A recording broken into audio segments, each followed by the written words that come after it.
Welcome back to Real Crime Stories. Every fairy tale begins with hope. A young girl meets her Prince Charming, they fall in love, and the promise of happily ever after feels within reach. But sometimes a fairy tale is nothing more than a carefully constructed illusion. And when that illusion shatters, what lies beneath can be deadly. This is the story of Caroline Crouch, a 19-year-old woman whose life ended in the most tragic way imaginable. This is not just a story about murder. It is a story of deception so calculated and manipulation so complete that it fooled an entire nation and tested the limits of one of Europe's most experienced police forces. Caroline Crouch was born on July 12, 2001, in Athens, to David Crouch, a retired engineer, and Susan Della Costa. She was a bright young girl with her whole life ahead of her, filled with dreams and possibilities. When Caroline was 8 years old, her family made a decision that would change everything. They moved to the island of Alonissos, a breathtaking coastal paradise where turquoise waters meet white sand beaches.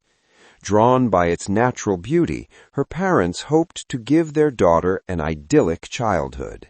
And idyllic it was. Caroline thrived in her island life.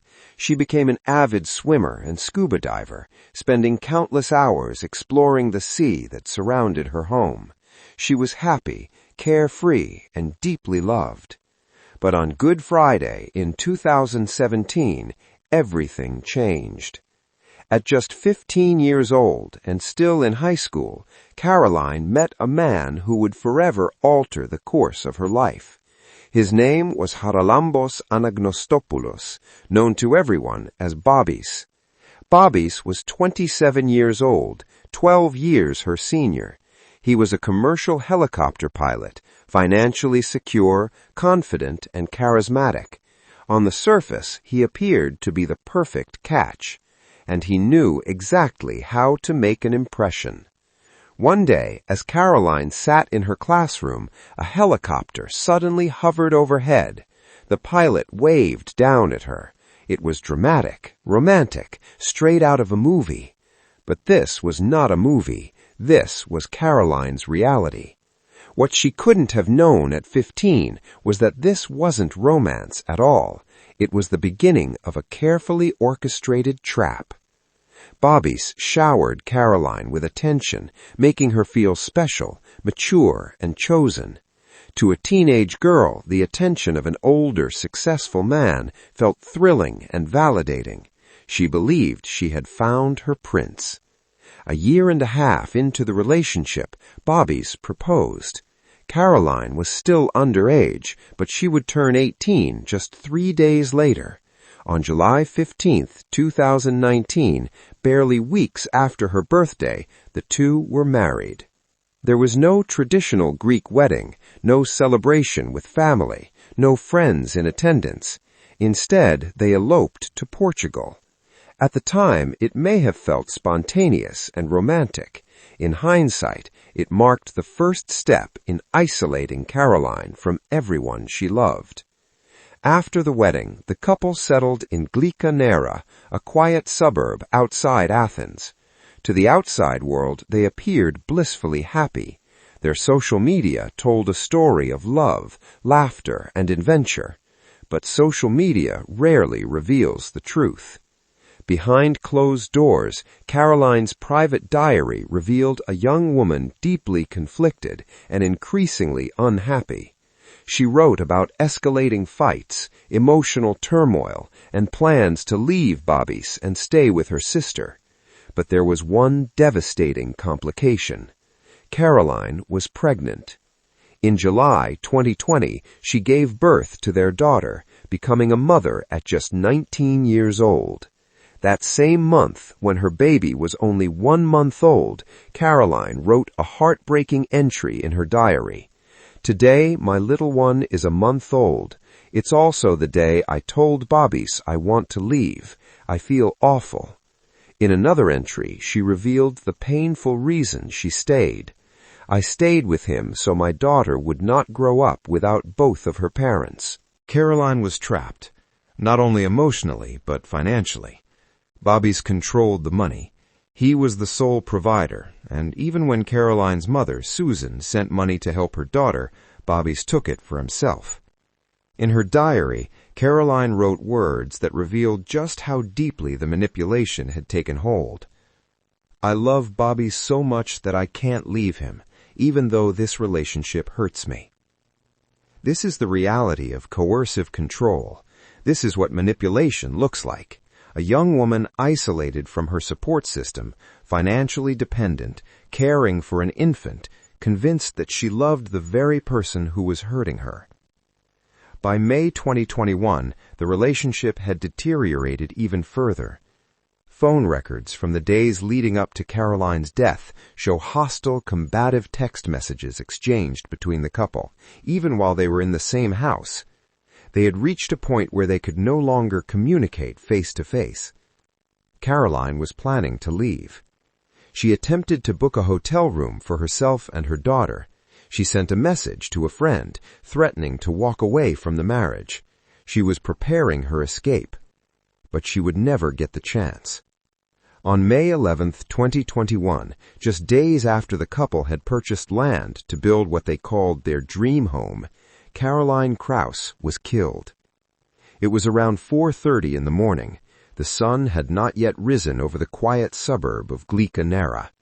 According to the story that would initially shock Greece and make headlines around the world, Bobby's was awakened from sleep by 3 masked intruders. They burst into the bedroom where he and Caroline were sleeping, their 11-month-old daughter nearby.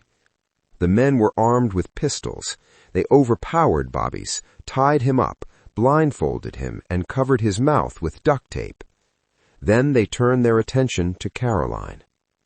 The intruders, speaking in Greek and Albanian accents, demanded money. Again and again they asked the same question: "Where is it? Where is the cash?"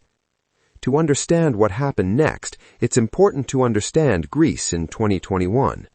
After years of financial crisis, many people no longer trusted banks. Large sums of cash were often kept inside homes. Bobby's and Caroline had 10,000 euros hidden in the house, money saved for construction costs on their newly purchased land. Caroline's parents had also given them 50,000 euros to help buy the property. Under threat, Bobby's told the intruders where the money was hidden. The cash was concealed inside a Monopoly board game box, an unusual but effective hiding place. The intruders took the money, but they didn't leave. They ransacked the house room by room, stealing jewelry worth tens of thousands of euros and anything else of value they could find. According to Bobby's account, the situation then descended into pure horror. The intruders held a gun to the couple's infant daughter. Caroline screamed. Blindfolded and bound, Bobby struggled against his restraints, but a rope was looped around his neck. Every movement made it tighten.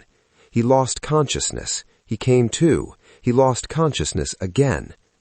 When he finally awoke, the intruders were gone. The only sound was his daughter crying. It took Bobby's nearly 30 minutes to maneuver close enough to his phone. Unable to use his hands, he dialed emergency services with his nose. His voice was muffled by duct tape, but the message was clear and desperate. "Robbers came in. Send help." At approximately 6 a.m., first responders arrived at the scene. What they found was horrific. The house was in chaos. Drawers stood open and empty. Belongings were scattered everywhere. The living room and kitchen looked as though they had been torn apart. The Monopoly box lay open on the floor, a silent witness to the violence. A security camera had been ripped from the wall and tossed onto the couch. Its memory card was missing. But the most disturbing discovery was on the staircase. Hanging from her leash was Roxy, the family's 7-month-old husky puppy. She had been strangled to death. Upstairs, in the main bedroom, first responders found Bobby's still bound on the floor, his eyes and mouth sealed with duct tape, his hands and feet tied behind his back. On the bed lay Caroline. She was face down. Her pale skin left no doubt. She was already gone. Beside her mother's lifeless body, their 11-month-old daughter was crying. She clapped her hands, pushing at Caroline as if trying to wake her. The baby was physically unharmed. The psychological trauma, however, was immeasurable. She would grow up without her mother, having spent the final moments of Caroline's life lying beside her. When Bobby's was freed from his restraints and saw Caroline, he appeared to go into shock, grief-stricken, devastated, the image of a husband who had just lost the love of his life. Police immediately began their investigation. Based on Bobby's account and the condition of the crime scene, investigators concluded that 4 men were involved, 3 inside the house and 1 acting as a lookout. They reconstructed the sequence of events. The intruders approached from a dirt road behind the property. After failing to enter through the back door, they removed security pins from a basement window and climbed inside. They killed the dog to keep her quiet. Then they went upstairs. They subdued Bobby's. The house had been ransacked and the cash taken from beneath a pillow. But the autopsy revealed details far more devastating than the theft itself. Caroline's death was not quick. She suffered for approximately 6 minutes. Bruising across her body showed clear signs of a struggle. Marks on her lips and tongue suggested that sharp objects may have been used to silence her. There were no signs of sexual assault. This was not a crime of panic. It was murder, deliberate, brutal, and calculated. Based on what Bobbis claimed was a brief glimpse of one attacker's face when a hood slipped during the struggle, police created a composite sketch. A tall, overweight, dark-skinned man. Bobbis also identified the weapons allegedly used, a black pistol and a silver Colt. Greek authorities launched a massive investigation. Nearly 100 people were questioned. Police divers searched a nearby lake for the weapons. Investigators reviewed hours of CCTV footage from surrounding neighborhoods. They found nothing. No fingerprints, no DNA, no witnesses, no sightings. It was as if the perpetrators had vanished into thin air. But investigators were not convinced, and the deeper they examined the evidence, the more Bobbis's story began to unravel. It started with the basement window. Bobbis claimed the intruders entered the house through it, but investigators immediately noticed a problem. The window was extremely small. The suspect Bobbis described, tall and overweight, could not have physically fit through that opening. Strike 1. Then there were the neighbors. Bobbis had described a violent home invasion, a house torn apart by 3 men. Yet not a single neighbor reported hearing sounds of destruction. No crashing, no banging, no drawers being ripped open, no cries for help, no screaming infant. The only sound anyone recalled hearing that night was a puppy in distress. Strike 2. The house itself raised even more questions. Despite the alleged struggle involving multiple armed intruders, there were no fingerprints, no DNA, no forensic evidence linking anyone else to the scene. And investigators began asking a critical question.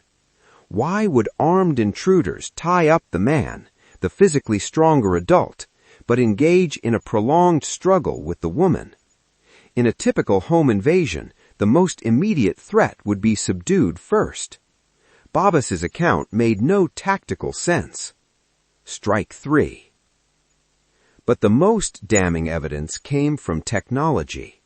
And this is where Bobbis's carefully constructed story completely collapsed. Remember the security camera? The one Bobbis claimed the intruders ripped from the wall and removed the memory card from? Data from the camera told a different story. The memory card was removed at 1:20 a.m., hours before the alleged break-in at 4:30 a.m. Someone disabled the camera before the crime occurred. someone who didn't want their actions recorded. Caroline was also wearing a smartwatch that continuously tracked her heart rate.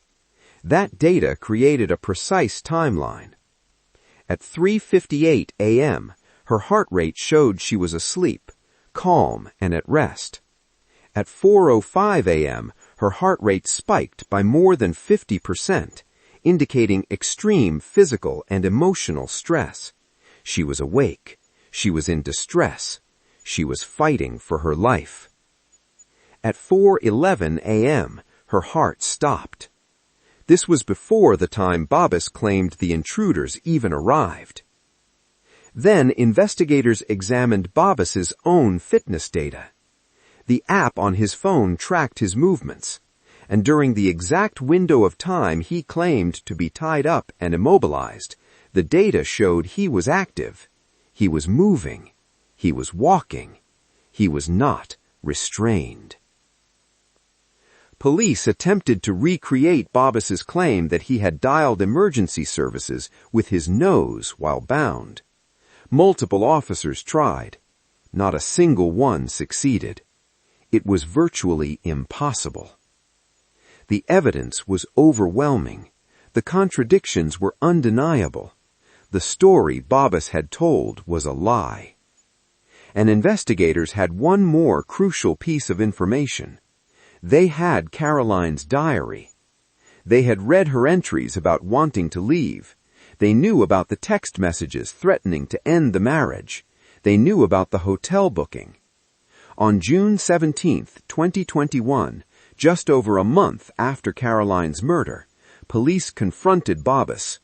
They laid out the evidence, the smartwatch timeline, the phone data, the impossibility of his account. For 8 hours, they interrogated him. And eventually, he broke. Bobbis confessed to killing Caroline. But even in confession, the deception continued. His explanation was carefully crafted to minimize his responsibility, to shift blame, to portray himself as a victim of circumstance rather than a calculated killer. According to his confession, on the night of May 10th into the early hours of May 11th, he and Caroline argued. He claimed they were arguing about their daughter. He said Caroline wanted to take the child and leave. According to him, Caroline threw their infant into the cot and ordered him out of the house. He insisted she became physical first, that she pushed him, struck him, and that in that moment his judgment failed him. He claimed self-defense. He claimed passion. He claimed it was not premeditated. But the evidence told a very different story. What actually happened that night was far simpler and far more disturbing. Bobbis strangled Caroline. When she fought back, he took a pillow and pressed it over her face, using his full body weight. He suffocated her. For approximately 6 minutes, Caroline struggled. For 6 minutes, she fought for her life. And for 6 minutes, he held that pillow in place until she stopped breathing. Their 11-month-old daughter was in the room. After Caroline was dead, Bobbis began constructing an elaborate lie. He briefly considered disposing of her body, then abandoned the idea. Instead, he chose to frame an imaginary enemy. He staged a home invasion. He ransacked his own house, scattering belongings and opening the Monopoly box where the money had been hidden. He took jewelry and concealed it elsewhere. Then, in a calculated act of cruelty meant to authenticate his story, he killed Roxy, their 7-month-old puppy, strangling her with her own leash and hanging her from the staircase. He placed his infant daughter beside her mother's body. He tied himself up, carefully arranging restraints that appeared convincing but would still allow him to escape. He taped his eyes and mouth. He waited. When enough time had passed, he freed himself just enough to reach his phone and made the emergency call, his voice muffled, his words rehearsed, his panic performative. Then he waited again. When first responders arrived, he played the role he had prepared for, the grieving husband, the traumatized survivor. Even in his confession, Bobby's tried to control the narrative. He said he deserved punishment. He offered apologies, but he also shifted blame, portraying Caroline as aggressive, unstable, responsible. He painted himself as a man pushed beyond his limits. But the diary entries did not lie. The text messages did not lie. The digital evidence did not lie. This was not self-defense. This was not a crime of passion. It was the final act of control by a man who could not accept losing power over his victim. For weeks, the case became known as the murder that fooled the world. Greece searched for phantom home invaders. Fear spread through suburban Athens. The story dominated international headlines. And all the while, the killer stood in plain sight, accepting condolences, attending his wife's funeral, holding their daughter as cameras flashed. He was so confident in his deception that he left the evidence intact, the smartwatch data, phone records, and fitness tracking logs, all quietly waiting to expose the truth. In May 2022, Charalambos Anagnostopoulos was convicted of premeditated murder, perverting the course of justice, repeatedly lying to authorities, and animal abuse. He was sentenced to life imprisonment, plus an additional 15 years. But no sentence can undo what was taken. Caroline Crouch was just 19 years old. She loved the ocean. She was passionate about diving and swimming. She dreamed of building a home for her family. She met someone when she was too young to recognize the warning signs, and when she finally found the courage to leave, it cost her everything. Her story stands as a warning. Large age gap relationships involving teenagers create dangerous power imbalances. Isolation from family and friends is not romance, it is control. Financial dependence can trap victims in abusive situations, and statistically, the moment someone tries to leave is often the most dangerous time of all. Caroline deserved better. She deserved to watch her daughter grow up. She deserved to live. Instead, she became a reminder that fairy tales can be deadly illusions and that some people will kill to maintain control. Rest in peace, Caroline. Your story will not be forgotten. Thank you for listening to Real Crimes. Share your thoughts on the story. Like and subscribe to the channel. Until the next episode, stay tuned.